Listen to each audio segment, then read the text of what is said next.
Catherine's first son. And I just wrote a little thing, I just wrote a little something that I think really kind of describes how my mom touched me in a lot of different ways, but especially this way. I was once told that my mom was a divine soul. And I never doubted it to be true, but the accuracy of that statement and the weight of its meaning has blown me away these last few years of my life. My mom was the motivation in my life. Any greatness in life that I've achieved or will achieve should be credited to my mom's unwavering support and gentle yet strong nature. She taught me how to be confident, she taught me how to be caring, how to be daring, but most of all, she taught me how to forgive. And through the forgiveness, I learned how to love, and I think that's really important. But I can't speak enough on the power of forgiveness. I can't speak enough on the power of forgiveness or the severity in which we all experience each component of it. I can't prove to everyone in this room how important forgiveness is to your own happiness, but I can state that my mom had the power to forgive. She had the power to teach forgiveness, and even to help you forgive yourself. My mom's power to forgive was so strong that even through conversation, she demonstrated, role modeled, and even inspired forgiveness. And without this gift from my mom, I would not be as happy of a person as I am today. How can we commemorate a person that was so special, so delicate, so profound, and so contagious with energy?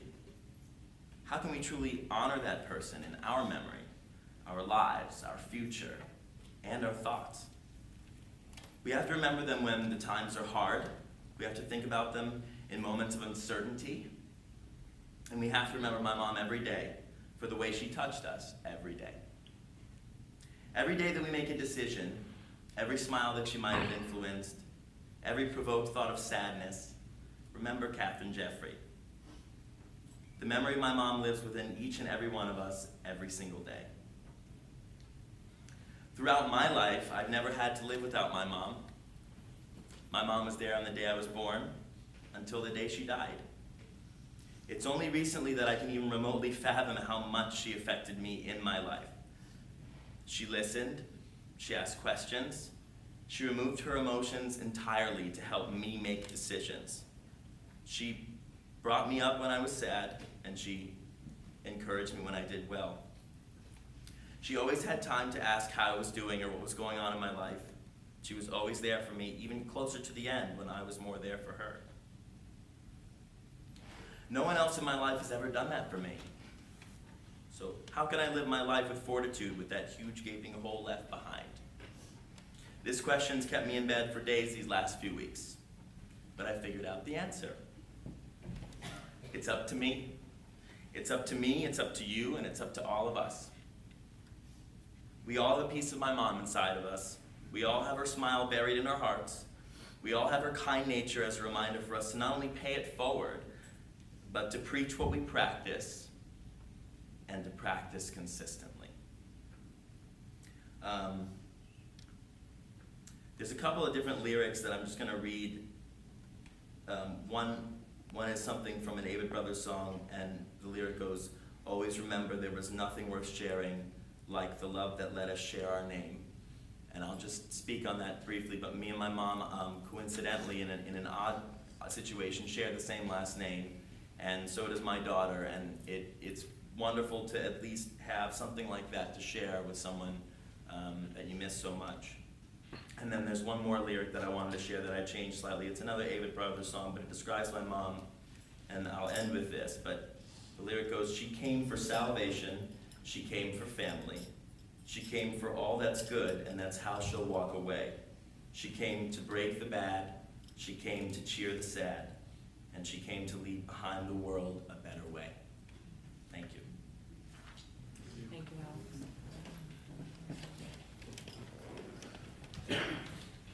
I unfortunately don't have any lyrics or anything more to say, but I would like to introduce Lynn, who I think everyone knows as Catherine's mother.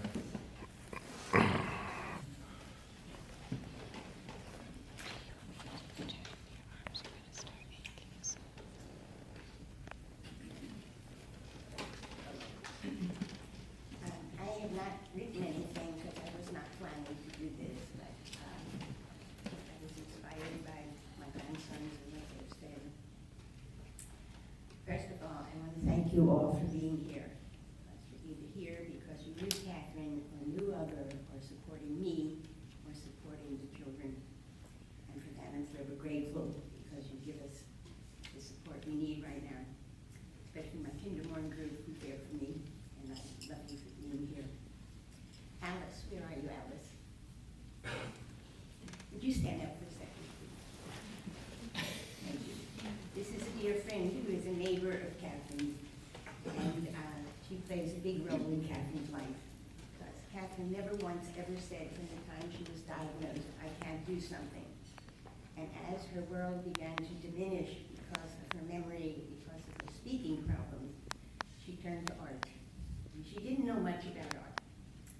But along came Alice, who took her by the hand and led her, who is an artist, a very fine artist, and they went to classes together, sometimes for a week, out on the coast, and she would schlep Catherine all over to these classes so Catherine could learn and improve on herself. Thank you, Alice, for doing that for Catherine. You have been a tremendous friend and necessity, really, and I really appreciate what you've done for her. The children have been fantastic. This family has been fantastic. She never thought she'd be a grandma, and here she has wonderful Rose, who's 8 years old, and she was the grandma, and she loved her. She was an aunt to her nephews and her nieces, and she was there for everybody. Her love of Joe and Joe's love for her, I think, was spoken beautifully by Jake. You get the picture of Joanne. Joanne was the most special person in all of our lives. She held us together.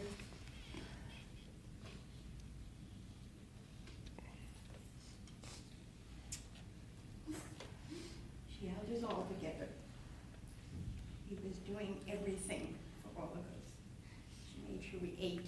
She made sure Catherine had her meds. She ran the household, Catherine's household. She paid bills. She did everything, not only before, but during and after. Thank you from the bottom of our hearts. I love you. Her brother, who was a piece of her life, especially when they ran IMAX after Mike died. The team, Steve, the creative one, who had the imagination to build this industry that his father had started and created something much, much more. And Catherine, the tough boss.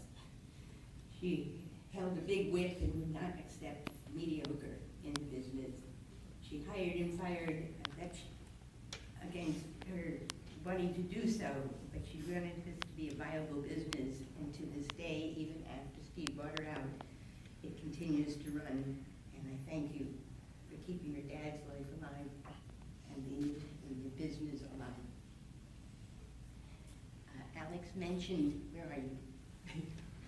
The name change, which his father gave permission for him to do, and he and Sydney had decided that they liked the family name Jeffrey. And needless to say, I soared. The name would continue on, that Rose would carry the name, means everything. Emily has been a friend of Catherine's from Dortmund. How many years? 25? 30 years. They go back a long, long time. Emily came in from New York about every 6 weeks this past year and a half to be with Catherine. Maybe just overnight, maybe a couple of nights. And that last week of Catherine's life, she even extended her stay as long as she could to be here to offer the most beautiful touch, care, and love to all of us. And for Catherine, her friendship meant the world. And I thank you very much for that. She loved Evan, Kira's future husband, which will be getting married next month, and very much welcomed him into the family as part of becoming a subject. Meaning you are welcome into this family and into this enclave, and we're looking forward. And she will be at that wedding. I have to tell you a little story about maybe 6 weeks ago, when we were sitting on the porch. It was mentioned slightly by Jake, and she perked up, and I think Kira was there, and Joe was there, and she said, "You better be laughter at my memorial service. I will not accept all these funeral faces and tears." And she said, "And I'm gonna be here." And she said, "If you're not laughing, I'm kicking butt." So we tried to bring in some of the happy stories, besides giving you the essence of who this child was of mine. I learned so much from her. Because of her ability, as Alex mentioned, to be able to stand back behind her own boundaries and hear you and listen to you. She never got in the way of what you were trying to say or learn, and she was an inspiration. And I learned so much from this child of mine. I too learned how to forgive. I too learned how to judge a situation better. I learned so much from her, and she is my heart. When my other daughter died, I had a tattoo put on, and the big butterfly, and she and Joe were there when I was having it done, and she said to me, "So where's my name gonna go?" And I said, "Not funny." But I went to her before she went in the coma, and I said, "So where do you want your name to go?" And she told me where she wanted to go, and I tried to get it done before she died so she would see, but I could not. But her name is going to go in my heart. So I hope, at first, I thank you all to make this long journey. Sarah for coming in from Dorton. Took a drive for 9 hours to bring her 2 babies here to represent my Texas family. I love you for that. I don't know if she's still in here or not. For my neighbors, thank you for being here. For the friends I've met here in Charlotte over the years, and we're here to support me, I thank you. For all the friends who knew Catherine and are here to support the family, I thank you. And I hope you go away knowing this person a little bit better. In 55 years of her life, she left a mark. So I thank you. Roger?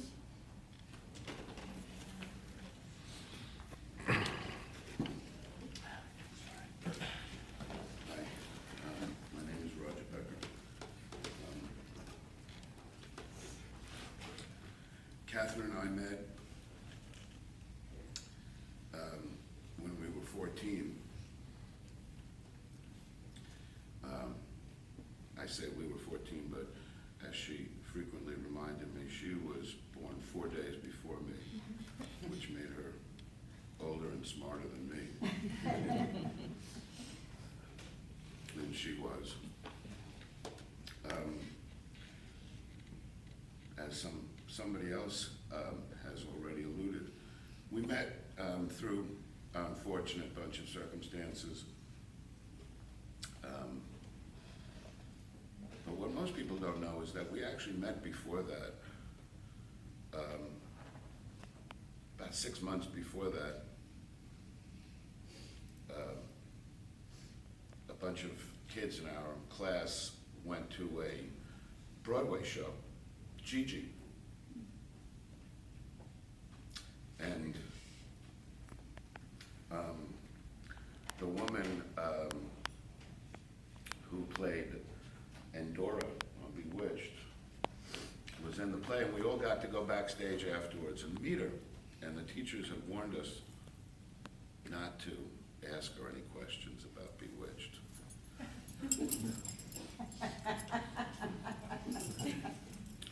And about 5 minutes, and Catherine raised her hand. We didn't call her Catherine then. Everybody called her Jeff, but the grown-ups called her Kathy, but nobody called her Catherine. And she said, "What's the deal? Why do you hate Derwood so much?"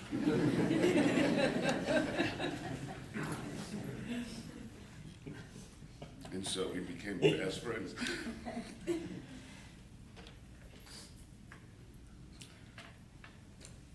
The day Catherine was diagnosed,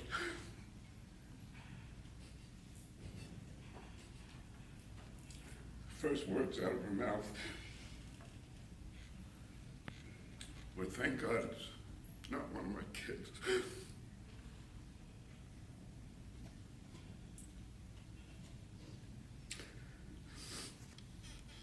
She was much smarter than me. And she was an expert on everything. Anybody who knew her knows that she knew how to everything. She knew how to pack a trunk. She didn't hesitate to empty the van 2 or 3 times so that everything fit in like a pangram.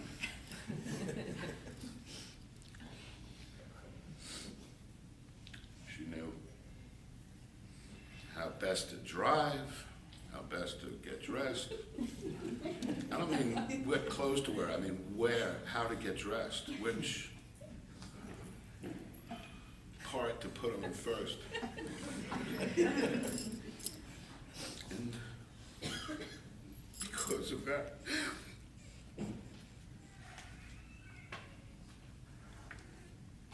there's very little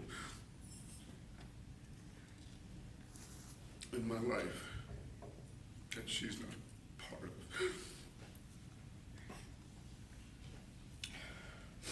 And so, I just want to say thank you to Alex and Kira and Jake and Lynn.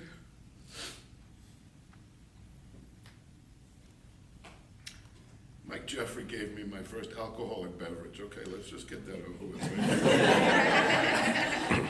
I was 16 years old. I came over 9 o'clock in the morning for Christmas.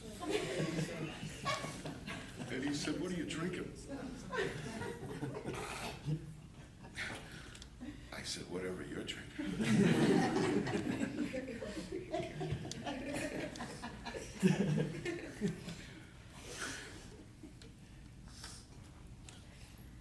My family sucked. But Catherine's family was great. And they treated me better than I'd ever been treated before.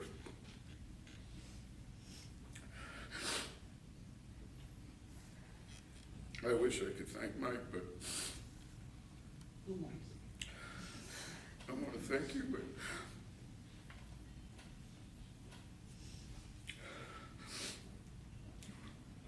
more of them are brought to me.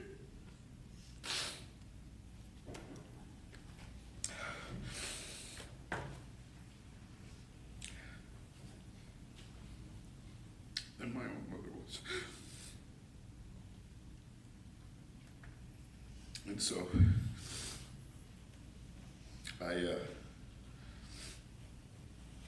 find it difficult to do things now because I'm really sad. But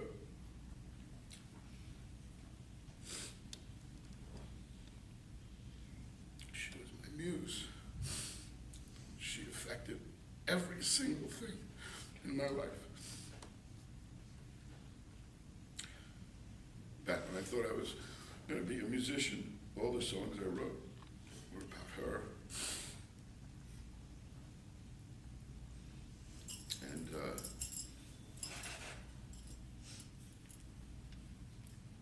the only reason I was able to come here is because of Lynn and the kids, and especially Joe, who I also want to thank.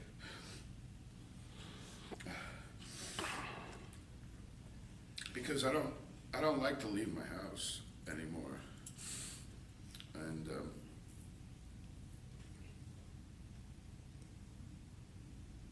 I think about her all the time. And as Jake mentioned, she had sort of gone over to the dark side towards the end, talking a lot about things that we used to joke about when we were kids.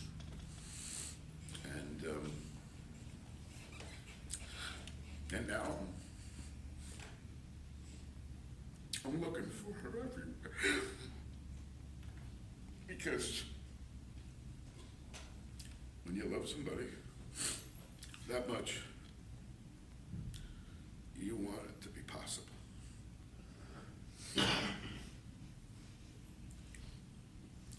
So I'm always looking over my shoulder now. And I'm always seeing shit stuff and thinking, was that her? Who knows? Maybe it was just a big trick she pulled on us all to get us to think about it. But,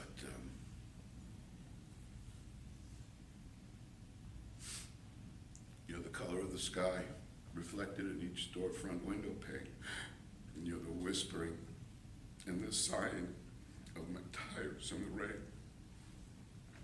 You're the hidden cost and the thing that's lost in everything I do.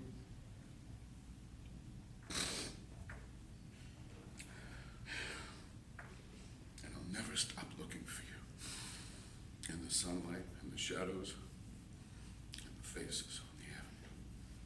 Thank you.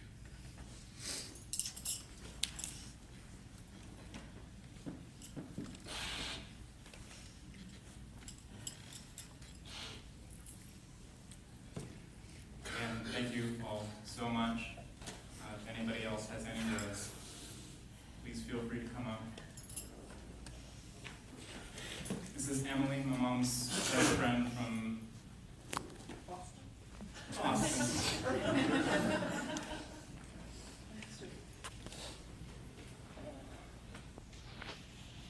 Wait a minute, I thought I was her best friend from Boston. Did you make a point? Catherine always makes me do things that I'm not used to doing, which is speaking in public today. I'm a painter and I don't speak English well. So, and I can't do it. Yes, you can. All right. The first sentence says, I hope I can get through this without spontaneous hysterical crying. Not doing good. Okay. My name's Emily, and Catherine L. Jeffrey, CJ, to me, was my roommate. I did not want to acknowledge my best pal, CJ, had died. I thought perhaps if I imagined her amongst her loving family and supportive friends, she could still be tangible by phone and email and snail mail, as all of you are tangible to me in this room. Instead, she spins a butterfly fairy that hangs in my hallway next to my Ayn Rand books and poetry, and she insists she is still here. I know she is here, in my heart and thoughts, and fortunately my conscience. When I think of CJ, I think of strength and courage, love, generosity, acceptance, nurturing, independence, free market, free thinking, compassion, humor, support, love, conscience, curious, power, admiration, more love, and a big little sister. She's my hero and my role model.